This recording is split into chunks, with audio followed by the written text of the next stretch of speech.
liquid cash, your net worth, and one other credential that they look at in order for you to qualify for that. Did you guys have DSCR is the other big one they look Yes, at. DSCR. Yeah. So net worth over the last 2 years, Cody and I, because we bought enough real estate, we're sub 60% LTV. We owe $13 million on $21 million of real estate. So for like a $2 million bank loan, net worth, Cody and I can do that individually, and then we're going together. So I mean, we can back the bank debt.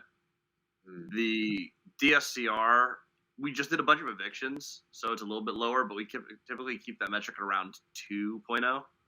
So we usually cash flow about double the actual need for debt service. So we nail that one out of the park. And then what was the other one? We have the net worth. We have the liquid cash, I think. I've been able to get around that every time. We never have any liquid cash. Bankers keep telling us that they're like, we want to see more in reserve. It's like, well, does the property sustain it? Yes. And it's like, okay. We haven't hit the liquid reserve thing much because as soon as I have cash, it goes into real estate. In lieu, though, they do look at my cash flows. Okay. So they'll look at they will look at our property management company. One of them who actually qualified us off of our education company.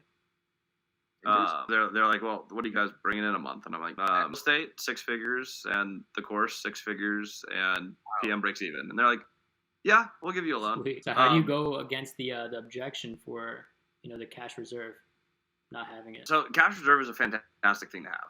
Absolutely fantastic thing to have. I highly recommend it. However, if you're starting without money, you can't start with a cash reserve. So if you don't have cash reserves, you have cash flow, and you can overcome that with like, okay, here's where I stand, and here's how much we make, and here's how well we can service it. You can move around some of those things.